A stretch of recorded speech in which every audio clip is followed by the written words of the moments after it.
നമസ്കാരം. പലർക്കും ഈ കാലത്ത് കടബാധ്യതകൾ ഉള്ളവർ തന്നെയാണ്. കടം ജീവിതത്തെ പല വിധത്തിലും ബുദ്ധിമുട്ടിക്കുന്നു എന്നതും വാസ്തവമാണ്. പലപ്പോഴും ആവശ്യങ്ങൾ വരുമ്പോൾ പണം ലഭ്യമല്ലാത്തതിനാൽ തന്നെയാണ് കടബാധ്യതകൾ പലർക്കും വന്നു ചേരുന്നത്. എന്നാൽ ഈ കടബാധ്യതകളുമായി ബന്ധപ്പെട്ട പ്രശ്നങ്ങൾ നിങ്ങളുടെ ജീവിതത്തിൽ നിന്നും ഒഴിവാക്കുവാൻ ഏറ്റവും സഹായകരമായ ഒരു കർമ്മത്തെക്കുറിച്ചാണ്, പരിഹാരത്തെക്കുറിച്ചാണ് ഈ വീഡിയോയിലൂടെ പരാമർശിക്കാനായി പോകുന്നത്. നിങ്ങളുടെ കുടുംബക്ഷേത്രവുമായി ബന്ധപ്പെട്ടാണ് ഈ ഒരു കർമ്മം നിങ്ങൾ ചെയ്യേണ്ടത് എന്ന കാര്യവും ഓർക്കണം. ഞാൻ ഈ പരാമർശിക്കുന്ന കാര്യങ്ങൾ ചെയ്തതിന് ശേഷം അത് നിങ്ങളുടെ കുടുംബക്ഷേത്രത്തിൽ സമർപ്പിക്കുകയാണ് എങ്കിൽ അത് നിങ്ങൾക്ക് ഇരട്ടി നേട്ടങ്ങൾക്ക് കാരണമായി തീരും. ആ വീടുകളിൽ സമ്പൽ സമൃദ്ധിയും ഐശ്വര്യങ്ങളും വന്നു ചേരും. കുടുംബദേവത പ്രീതിയാണ് ആ വീടുകളിലേക്ക് കടന്നു വരിക. കുടുംബദേവതയുടെ അനുഗ്രഹം ആ വീടുകളിൽ വർദ്ധിക്കുന്നതിനും അത് കാരണമായി തീരും എന്നതാണ് വാസ്തവം. ഇനി അഥവാ നിങ്ങൾക്ക് കുടുംബ പരദേവതയെ അറിയില്ല എങ്കിൽ ഞാൻ ഈ പരാമർശിക്കുന്ന രീതിയിൽ തന്നെ ഈ കാര്യങ്ങൾ നിങ്ങൾക്ക് സമർപ്പിക്കാവുന്നതുമാണ്. ഈ ഒരു കാര്യം ചെയ്യുമ്പോൾ പൂർണ്ണമായ വിശ്വാസത്തോടെ മാത്രമേ ചെയ്യുവാൻ പാടൂ. ഇങ്ങനെ ചെയ്യുന്നതിലൂടെ കുടുംബദേവത പ്രീതി നിങ്ങളിൽ ഇരട്ടിക്കുക തന്നെ ചെയ്യും. ധനവരവിന് അത് സഹായകരമായി തീരും. ഏവരും ഒരു നിമിഷം നിങ്ങളുടെ കുടുംബ ദേവതയുടെ നാമം കമൻറ്റ് ബോക്സിൽ രേഖപ്പെടുത്തുക. കമൻറ്റ് ബോക്സിൽ രേഖപ്പെടുത്തി ഏവരും ഒരു നിമിഷം നിങ്ങളുടെ കുടുംബദേവതയെ വന്ദിക്കുക. വെള്ളിയാഴ്ച ദിവസമാണ് ഈ ഒരു കർമ്മം നിങ്ങൾ ചെയ്യേണ്ടത്. ഇതിന് ആവശ്യമായിട്ടുള്ളത് ഒരു പുതിയ മൺകലമാകുന്നു. ഒരു പുതിയ മൺകലം നിങ്ങൾ വാങ്ങുക. ഈ മൺകലം കഴുകി വൃത്തിയാക്കുക എന്നതാണ് ആദ്യം ചെയ്യേണ്ടത്. കഴുകി വൃത്തിയാക്കി നിങ്ങൾ ഉണക്കണം. പ്രത്യേകിച്ച് സമയമില്ല ഈ കർമ്മം ചെയ്യാൻ എന്ന കാര്യവും ഓർക്കുക. ചെറിയൊരു കുടം ഏറ്റവും ഉത്തമം തന്നെയാകുന്നു. ആദ്യമായി നിങ്ങൾ ചെയ്യേണ്ടത് പുതുതായി വാങ്ങിയ കല്ലുപ്പ് ഈ മൺപാത്രത്തിൽ നിറയ്ക്കുക എന്നുള്ളതാണ്. മറ്റുപ്പ്, അതായത് പൊടിയുപ്പ് ഉപയോഗിക്കരുത് എന്ന കാര്യം ഓർക്കണം. കല്ലുപ്പ് തന്നെ നിങ്ങൾ ഉപയോഗിക്കുക. ശേഷം 5 രൂപ നാണയം ഈ കല്ലുപ്പിൽ നിങ്ങൾ താഴ്ത്തി വയ്ക്കണം. ഈ സമയം കടം മാറാനുള്ള എന്തെങ്കിലും ഒരു വഴി മഹാലക്ഷ്മി ദേവി അല്ലെങ്കിൽ സാക്ഷാൽ സമ്പത്തിന്റെ അധിപയായ ലക്ഷ്മി ദേവി കാണിച്ചു തരണം എന്ന് നിങ്ങൾ പ്രാർത്ഥിക്കുക. വൃത്തിയുള്ള ഭാഗത്താണ് ഈ ഒരു കാര്യം നിങ്ങൾ സൂക്ഷിക്കേണ്ടത് എന്ന കാര്യവും പ്രത്യേകം ഓർക്കണം. കൂടാതെ ഈ കാര്യം മറ്റുള്ളവർ കാണുവാനോ സ്പർശിക്കാനോ പാടില്ല എന്ന കാര്യവും പ്രത്യേകം നിങ്ങൾ ഓർക്കണം. മറ്റുള്ളവർ കാണുന്നതോ സ്പർശിക്കുകയോ ചെയ്യുകയാണ് എങ്കിൽ നിങ്ങൾ വിചാരിക്കുന്ന ആ ഫലം നിങ്ങൾക്ക് ലഭിക്കില്ല എന്നുള്ളതാണ്. എല്ലാ ദിവസവും 5 രൂപ നാണയം നിങ്ങൾ ഇപ്രകാരം താഴ്ത്തി വയ്ക്കണം. 18 ദിവസം അടുപ്പിച്ച് മുടങ്ങാതെ ചെയ്യണം. ഈ 5 രൂപ നാണയം അല്പമൊന്ന് ശ്രദ്ധിക്കേണ്ടതായിട്ടുണ്ട്.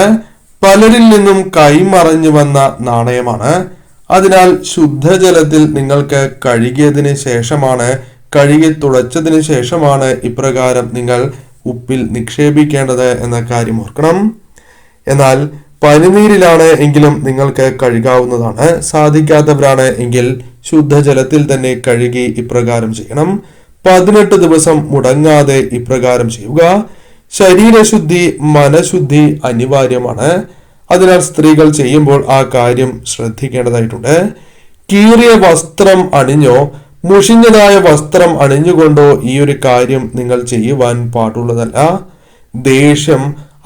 ദേഷ്യത്തിലും ഒരിക്കലും നിങ്ങൾ ഈ ഒരു കാര്യം ചെയ്യാൻ പാടുള്ളതല്ല. ഇടയ്ക്ക് സാധിച്ചില്ല എങ്കിൽ കുഴപ്പമില്ല. അതിന് അടുത്ത ദിവസങ്ങളിലും ഇപ്രകാരം നിങ്ങൾ തുടർന്ന് ചെയ്താൽ മതി. എന്നാൽ മുടക്കം കൂടാതെ ചെയ്യുന്നതാണ് ഏറ്റവും ഉത്തമം എന്നുള്ളതാണ്. അതിനാൽ സാധിക്കുന്ന ഏവരും അപ്രകാരം തന്നെ ചെയ്യുക. 18 ദിവസം 5 രൂപ നാണയങ്ങൾ ഇപ്രകാരം നിങ്ങൾ ചെയ്യണം. ശേഷം ഈ നാണയങ്ങൾ എടുത്ത് പൂജാമുറിയിൽ മഞ്ഞ തുണിയിൽ നിങ്ങൾ കെട്ടിവയ്ക്കുക. മഞ്ഞപ്പട്ടാകാം, അല്ലെങ്കിൽ വൃത്തിയുള്ള ശുദ്ധിയുള്ള ഒരു മഞ്ഞ തുണി എടുത്ത് കിഴി പോലെ നിങ്ങൾ ഇപ്രകാരം കെട്ടിവെക്കുക. ഒരു ദിവസം പൂർണ്ണമായും നിങ്ങൾ വയ്ക്കണം. ഈ ദിവസം നിങ്ങൾ 2 നേരം വിളക്ക് തെളിയിക്കേണ്ടത് അനിവാര്യമാണ്. ഈ ദിവസം പ്രത്യേകിച്ചും നെയ്വിളക്ക് തെളിയിച്ച് ഭദ്രദീപം തെളിയിക്കുകയാണ് എങ്കിൽ അത് ഏറ്റവും ശുഭകരവുമാണ്. സാധിക്കുന്നില്ല എങ്കിൽ നിങ്ങൾ എപ്രകാരമാണോ വിളക്ക് തെളിയിക്കുന്നത് അപ്രകാരം നിങ്ങൾ വിളക്ക് തെളിയിക്കുക.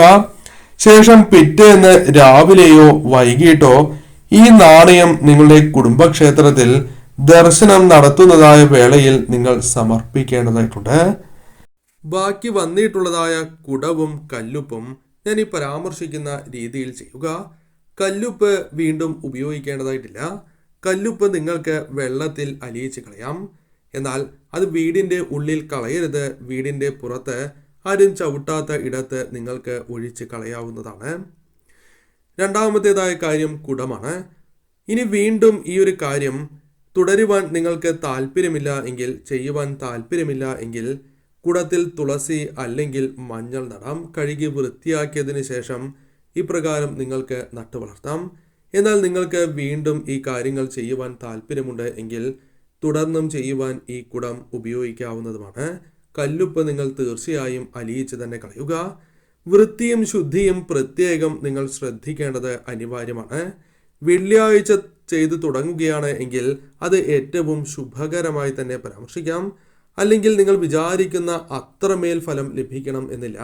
അതിനാൽ വെള്ളിയാഴ്ച തന്നെ ചെയ്തു തുടങ്ങുവാൻ ഏവരും പ്രത്യേകം ശ്രദ്ധിക്കുക. ഈ ഒരു കാര്യം പൂർണ്ണ വിശ്വാസത്തോടെ നിങ്ങൾ ചെയ്യുന്നതിലൂടെ നിങ്ങൾക്ക് പല വിധത്തിലും മാറ്റങ്ങൾ വന്നു ചേരും. ഉറപ്പായും നിങ്ങൾക്ക് മാറ്റങ്ങൾ, അത് പണം വന്ന് ചേരുവാനുള്ള വഴികൾ, പുതുവഴികൾ നിങ്ങൾക്ക് തുറന്നു ലഭിക്കാം. ചില തടസ്സങ്ങൾ അകന്നു എന്ന് വരാം. എന്നാൽ നിങ്ങളുടെ കർമ്മഫലം അനുസരിച്ച് സമയം തീരെ അനുകൂലമല്ല എങ്കിൽ വീണ്ടും ഈ കാര്യം ചെയ്യേണ്ടതായി വരാം. കർമ്മഫലം അനുകൂലമാണ് എങ്കിൽ പെട്ടെന്ന് തന്നെ നിങ്ങൾക്ക് ഫലസിദ്ധി ലഭിക്കാം. കുടുംബക്ഷേത്രം അറിയാത്തവരാണ് എങ്കിൽ നിങ്ങളുടെ അടുത്തുള്ള ദേവീക്ഷേത്രത്തിൽ നിങ്ങൾക്ക് ഈ നാണയം സമർപ്പിക്കാവുന്നതുമാണ്. നിങ്ങൾ വിദേശത്ത് താമസിക്കുന്നവരാണ് എങ്കിൽ നിങ്ങൾക്കും തീർച്ചയായും ഈ ഒരു കർമ്മം ചെയ്യാവുന്നത് തന്നെയാണ്. പൂർണ്ണ വിശ്വാസത്തോടെ തന്നെ ചെയ്യണം. ഈ കർമ്മം ചെയ്തതിന് ശേഷം ആ നാണയങ്ങൾ തീർച്ചയായും മഞ്ഞപ്പട്ടിൽ പൊതിഞ്ഞ് നിങ്ങൾ വിളക്ക് വയ്ക്കുന്ന ഇടത്തോ പൂജാമുറിയിലോ നിങ്ങൾക്ക് സൂക്ഷിക്കാവുന്നതാണ്. കർമ്മം ചെയ്യുന്നതായ സമയത്ത് തന്നെ നാട്ടിൽ വന്നതിന് ശേഷം സമർപ്പിക്കാം എന്ന് മനസ്സിൽ വിചാരിച്ചതിന് ശേഷം നിങ്ങൾക്ക് കർമ്മത്തിലേക്ക് കടക്കാവുന്നതാണ്.